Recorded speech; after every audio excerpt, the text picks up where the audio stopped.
Hi guys, and welcome back to my YouTube channel. It's so nice to see you guys again. I have not filmed in a really long time, but I have new bookshelves. Life is finally letting me have some time to film, and I thought I would film a works haul. So since about Christmas, I've had an insane amount of books come into my possession through birthday, Christmas, and then vouchers, and then obviously a little bit of my own spending. And that's not even all of them. So I thought, let's do an insane haul video as a way to come back to my channel. I apologise if I'm a little bit breathy, a little bit raspy, not looking that great. I haven't been very well this week. My asthma is very, very bad. I had an asthma attack last night, so my throat, yeah, I'm just not feeling my best. But I feel like I need to film something because it is now March and I haven't been on here in forever. So anyway, let's just get straight into it. This box set I got for Christmas from my mum, and I kind of feel bad because she bought this set from the works, and basically there was a cheaper set but it didn't have the final two books, and my mum is a big bookworm. She's where I get it from. She always encouraged me to read. There was always budget for books, so, you know, even if that meant just going to the library. But she got me the Percy Jacksons because I never read them when I was a teenager. I think I maybe read the first one. I'll be honest, I don't remember them.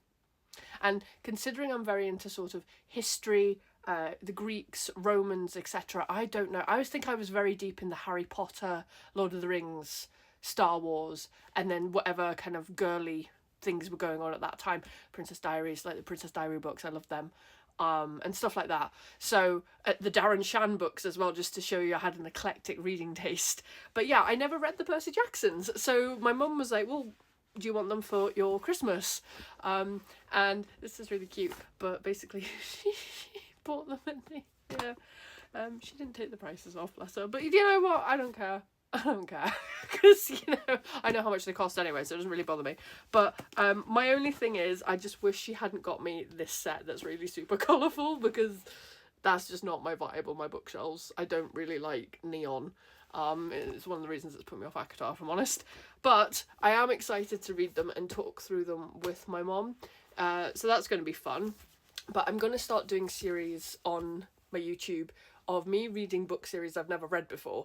So things like Percy Jackson, ACOTAR, and so many other things I have here, but also sort of rereads. So I'm looking forward to this.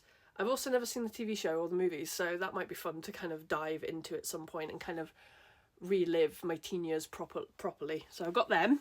Skyridge Hotshot series, which is all about hot firefighters in a small town. They're interconnected standalones, but yeah. What can I say? What can I say? I wanted to read them, so I'm going to read them. I'm going to do like a video solely on these, I think, because I like the art. I think it's kind of cool. The next sort of like hot men, hot women trilogy I have is the Bourbon Boys trilogy.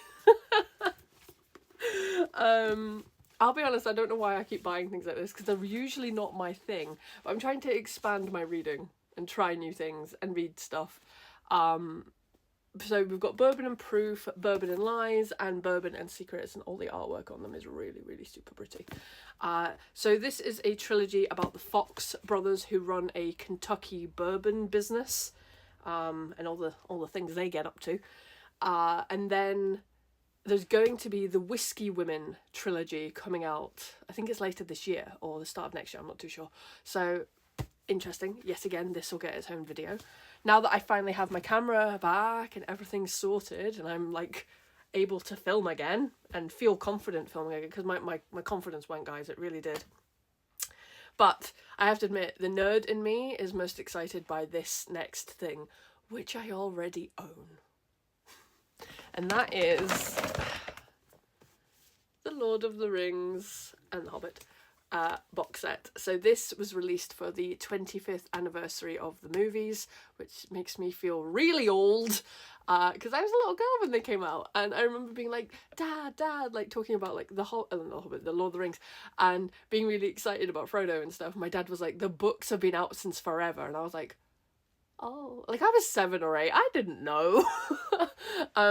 So yeah, and then obviously I got the books. So that was exciting. And I have my box set from when I was a kid up there, but they are like a piece of art. I do not read them. I do not want to damage them. I've had them almost all of my life, so I don't want anything to happen to those particular copies. These ones I'm not so precious about. These are the ones that I want to like tab when I'm doing like a reread.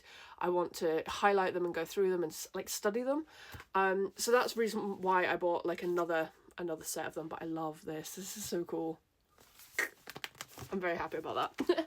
I also got another book from Lord of the Rings, which is up here somewhere. Luthen and Beren, I think. Beren and Luthen. Damn, got it the wrong way around.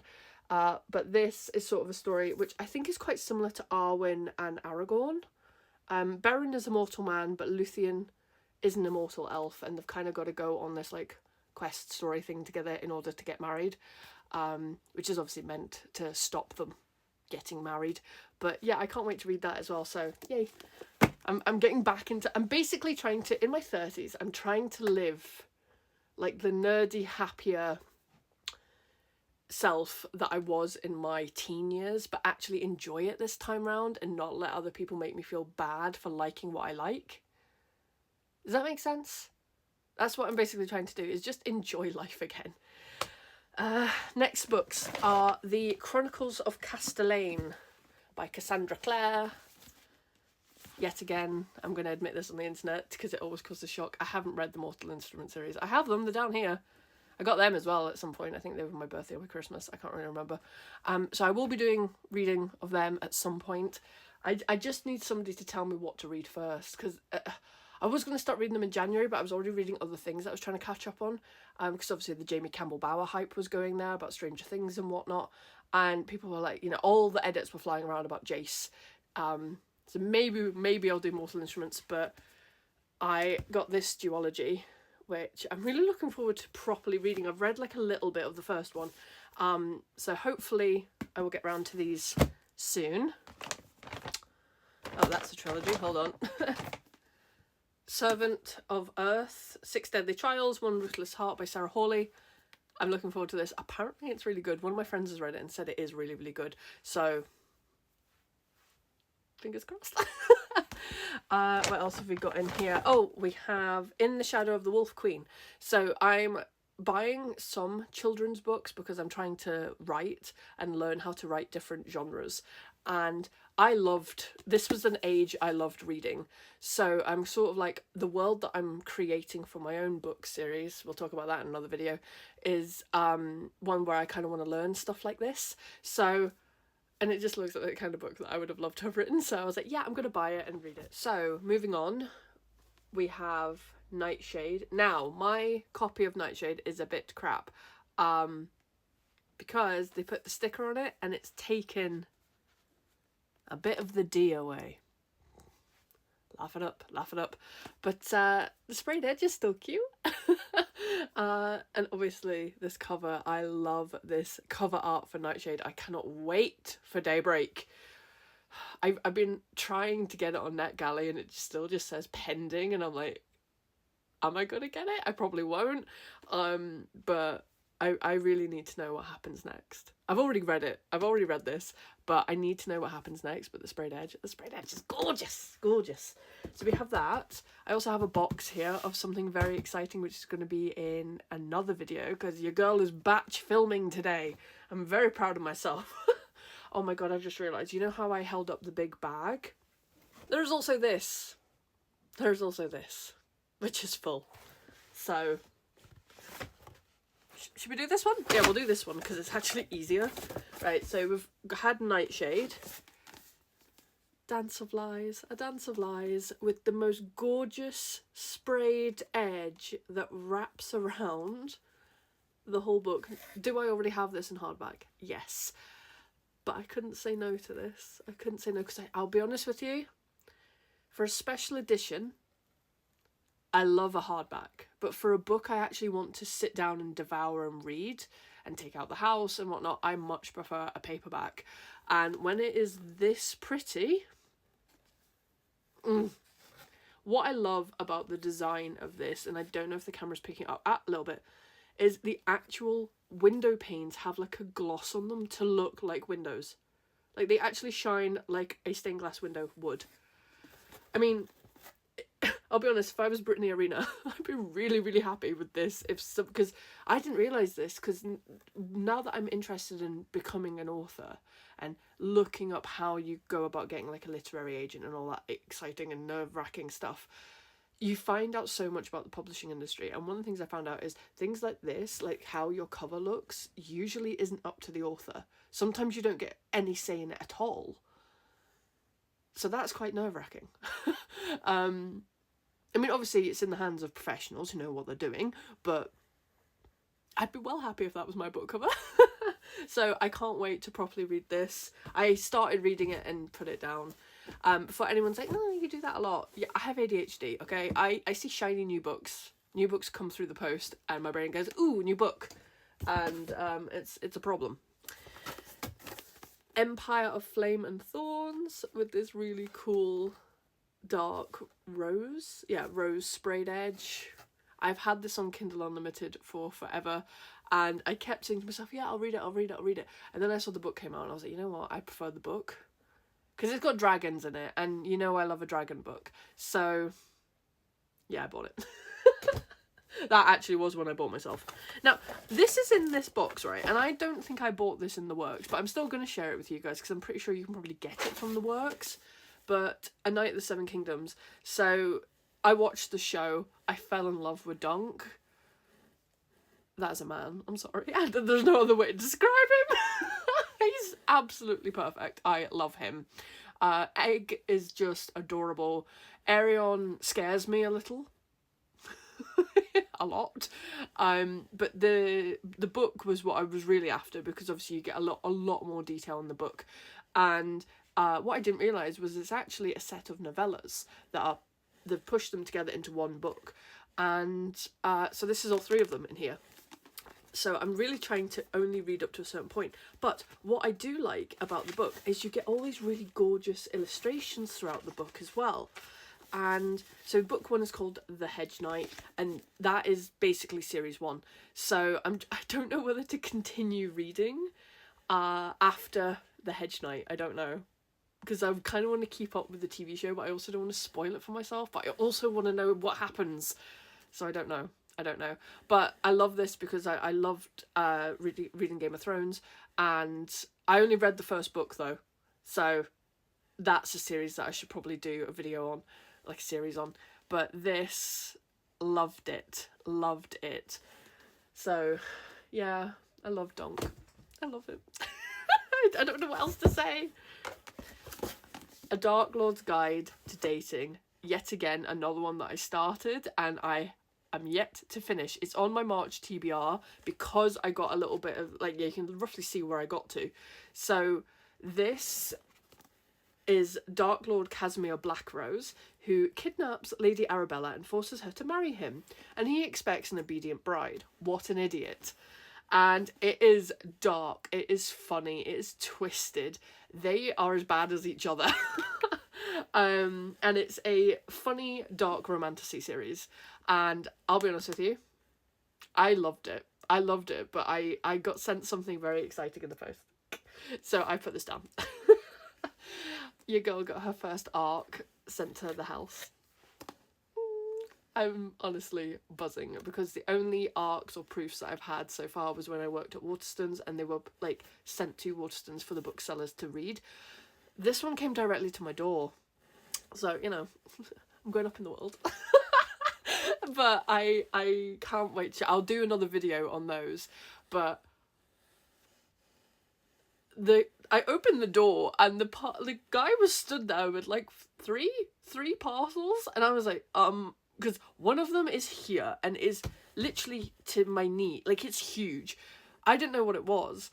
And then there was like a couple of smaller packages on top. And he was like, yeah. And it's obviously got my name on it. And I was like, I haven't bought anything.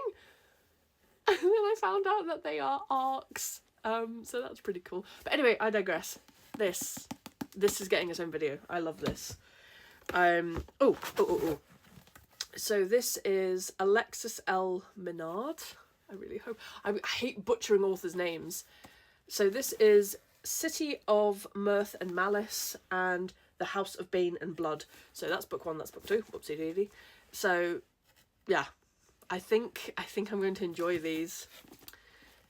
So this is set in Lynch Haven, and it says at the bottom, "Can I escape this marriage before the most dangerous man in the city steals my heart?" Sorry, there's a sticker on the back. So yeah, looking forward to reading them. Oh, where is book 2? I think book 2 is in the bottom of this bag, so I'll leave that for a second. I also got Air by Sabaa Tahir, and I have the other books over there, so I'm looking forward to reading this. And this one is about Aiz, A-I-Z. I'm going to say Aiz, I don't know if that's correct. Growing up in the Kagari slums, Aiz has seen her share of suffering. An old tragedy fuels her need for vengeance, but is the love of her people that propels her, until a mistake lands her in prison with the embers of her wrath ignite. Banished from her people for an unforgivable crime, Saoirse, as a tracker, uses magic to trace her marks. Destitute, she agrees to hunt down a killer across the Marshall Empire, but Saoirse learns her mission might cost her more than she's willing to give up. Then there's also Quill. Quill is the crown prince of the empire, but he's loath to take the throne. As the son of a reviled emperor, he understands that power corrupts. When a new enemy threatens the survival of the empire, Quill must ask himself if he can rise above his tragic lineage and be the heir his people need. Oh, I love the sound of that. It honestly sounds completely up my street. Like, fantasy books, romantasy books are just everything to me. I don't really like reading outside of that genre. But I do have another kids book. So this is Impossible Creatures by Catherine Rundle. And yet again, this goes in that I'm trying to learn how to write for a younger audience thing, especially about dragons and creatures, because that was my thing. I used to write so many stories about dragons when I was a kid, so many stories about, like, hippogriffs. I was really in my Harry Potter age, which I still am, like, let's be for real. It never left. But yeah, so I'm looking forward to reading that properly, because that's one that I need to go through and, like, actually treat it like a reference book, like a textbook, kind of like being back at uni. That's the way I need to treat that one, so that's going to be fun. What else have I got in here? I've got loads. It's actually disgusting how many. No, it's not. It's the best thing ever. My bookshelf's overflowing. These are brand new and they're already full to the point where they're going to need... Some of them are already on double shelving. And these are all going to end up double shelved by the end of this video, so... So next up is this trilogy, which is the Harbinger trilogy? The Harbinger series by Jennifer L. Armentrout. This was on the 3 for £7.50 deal. So I was like, yeah, I'm gonna get it. So I'll be doing a video, obviously, about these when I get round to them. I quite like her writing, so I'm hoping I'm going to really enjoy this trilogy. And I'll be honest, for £7.50... bargain. Absolute bargain. Next up, I got Metal Slinger. So I'm a bit nervous to read this because I have heard some really mixed reviews about Metal Slinger, and I don't know. But my thing is, though, when I hear mixed reviews, it makes me want to read it myself because I want to form my own opinion. I don't always like going with the flow of what everybody else has said. I like to go and read it myself. She knows her place, her purpose, and the story she's been told. But everything begins to fracture the moment she meets him. Ah! As always, it's always a man. A Kenta soldier, an enemy, and the first person to really see her. He claims Bryn was never meant to live at sea, that her blood holds magic that Allah swore to forget, that a rebellion is coming and she's at the heart of it. He's the threat she was trained to kill. She's the secret he was sent to find. And together they might just break the world. See, now that does sound good. So I'm nervous as to why people are saying it's not good. But yeah, so can't wait to read that. Add that to the pile.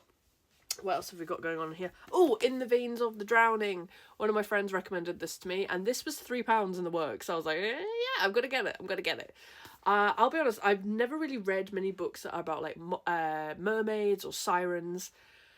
However, I did get an idea. So I'm not going to talk properly about my own book series that I'm trying to write, or the writing that I'm trying to pursue myself at the moment in this video. I'll do another video about it later. But one of the standalone ideas that I've been working on is the idea of a mermaid story. So reading around the topic of mermaids and sirens I thought would be quite good, because I've read a lot about vampires, because it's mermaid x vampire. So I'm kind of like, yeah, you know what, and I've heard a lot of good things about this book, so hopefully this will be one that I enjoy. So in the veins of the drowning, Imogen Nell has been in hiding for as long as she can remember, hiding from a cruel kingdom that believes sirens are monstrous, from a king who viciously hunts her kind, and from her own alluring abilities. In keeping herself from the sea, Imogen's bloodlust has dulled, her black wings concealed beneath her skin. When a neighbouring king comes to visit, Imogen can no longer hide, for he knows exactly what she is. Better yet, he believes Imogen is a lost siren heiress who can save their kingdoms from an even greater monster. I might like that. That sounds good. Where are we going next? Oh God, I've just bent it. Oh no. Hamnet, which I have started reading. The way it's written is different to anything I've read before. Some of the sentences are very, very long. Very, very long indeed. And I am a bit nervous about this book because of the themes in it, of like grief and stuff like that. I haven't seen the movie, so I'm waiting to kind of see it after I've read this. Like, I want to read this first and then watch it. You know, everybody's been talking about it. I'm always very late to a party, and I don't know, I'm nervous that this is going to make me bawl my eyes out, and I'll be honest, my my asthma at the minute, I don't need to lose any more liquid. Like, I am constantly crying. So this, I don't know if I am emotionally ready to deal with this. The cover is lovely though. Like, I know loads of people don't like film tie-ins, but I like it because it makes it a lot easier for me to imagine the characters. So yeah, the thing I don't like though is this. Who decides this in publishing? Because I have a bone to pick with them. That is really annoying. So yeah. Moving on before I get too angry at an inanimate object. We have the Helen Shura. I hope I've said that right. I probably haven't. So this is Iron and Embers, which is book 1. The Ashes of Thesmar series, and then Thorns and Fire. So I got both of them, and look how shiny they are. I love it. So let's have a read of this. Oh, as soon as I read the top 3 words, I was like, give it to me. I want to read it. Alchemist, Poisoner, Stormwielder. You had me already. I just want to know what happens. So Pen Call says at the bottom, a perfect balance between rich, alchemy-fueled fantasy and a delicious slow burn romance. Ren is a force to be reckoned with, and so is Helen Shuria? I don't know how to say it. I'm so glad I have a name that nobody can really butcher. But I am very much looking forward to reading this. Very, very much. Like, oh, sounds so good. But I'm trying not to read the blurb on the back of book 2 because, yeah, spoilers. So I got them. I decided to get the Baby Dragon Bookshop. Just as a nice, cozy break from all the darkness that I read. I read a lot of dark romance. I also read a lot of fan fiction. So, you know, my brain is full of very heavy things a lot of the time. And also the world is heavy at the moment and difficult. So, I mean, just look at it. It's adorable. It's so cute. So this will be a quick read, I think. But like an adorable break from my brain type read. And just look at the little dragon. It's so cute. It's so, so cute. Could the bookshop be there happily ever after? Emmy has an enemy and his name is Luke. The good news, she rarely sees him. The bad news, when she does, she and her pet dragons are reminded just how handsome he is. I don't want to go into the rest of it because I don't want to like spoil it too much, but I think this would be cute. I haven't read the others though. Oh no, do I have to read the others? If anybody's read this series, do let me know. Are they interconnected standalones where there's kind of a long story through them? Or can I read this by itself do I have to read the other two first? Somebody let me know, because that is book 3. The Wings That Bind, which is book 3 in the Bloodwing Academy series, which I'm going to be doing a video on, because I read book 1 and I have book 1 and 2 are over there, so I really want to read them all together, but this is the end of the trilogy. This is such an exciting moment though, when a trilogy comes to an end, you're like, so excited to know what happens. And the final book is Fairy which is only £5 for a 700-page paperback. I've heard that this divides a lot of opinions, and naturally I want to read it because it divides opinions. So Fairy is a USA Today bestseller. I might be evil personified, but you're the only one I'll ever be good to. Excellent. Give it to me. So yeah, I'm looking forward to making my own opinions on this. I know a lot of people who have read it and really not liked it, and that makes me nervous, but also excited to read it because, you know, I might love it. So, but it's 700 pages. It's a tiny bit intimidating. So yeah, thank you guys. Thank you for watching my whole video. How many books was that? Does anybody know? And I'll see you guys in my next video. Bye.